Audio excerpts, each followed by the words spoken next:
Nigerian journalists are facing numerous challenges in surviving the current economic climate, including declining media revenue, increasing insecurity, and poor remuneration.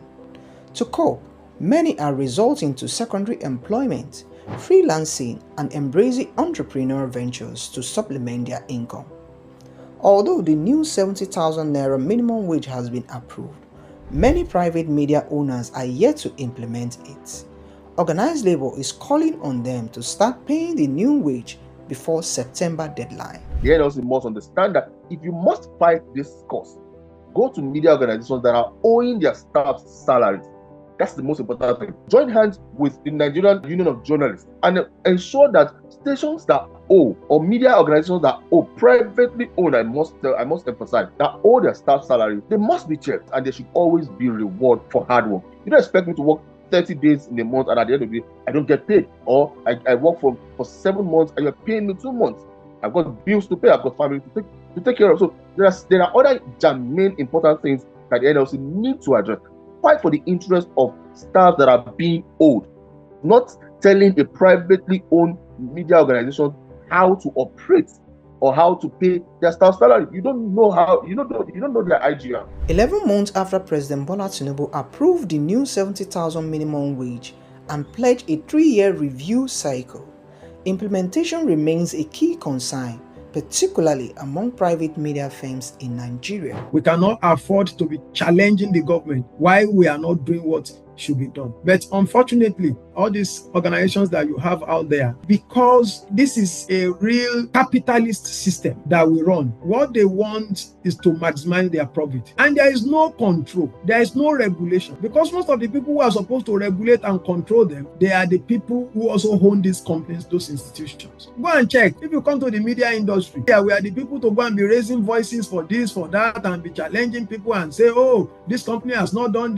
this company does not remit tax, this company does not do. And unfortunately, these are the same people whose companies are also not remitting tax, they are not paying salaries, they are not doing this, because we have seen the media in Nigeria as a social service. For the few who understand that it should be run properly, they do not have the resources to run them. But that is not enough excuse. What you don't have capacity to run, don't start it. The key question now are, what is causing the delay in implementation?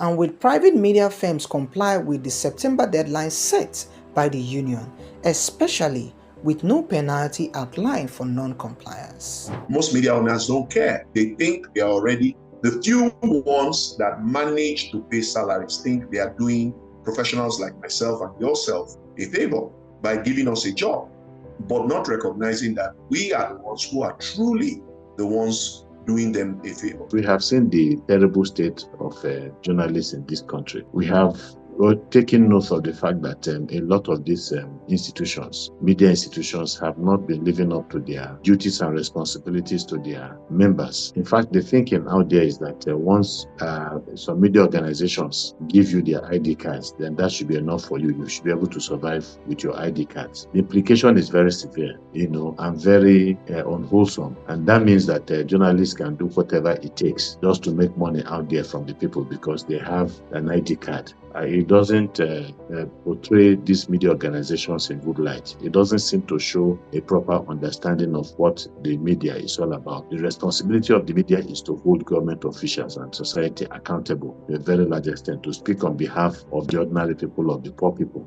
So when you put them in this kind of a situation, then what it simply means is that it is one way of marginalizing them and stifling their voices. The union leaders appeal to media proprietors to ensure fair and timely pay, stressing that poor remuneration hindered journalists from engaging effectively with global peers at the 113th International Labour Conference in Geneva, Switzerland. Sydney Okafor for Anchor News.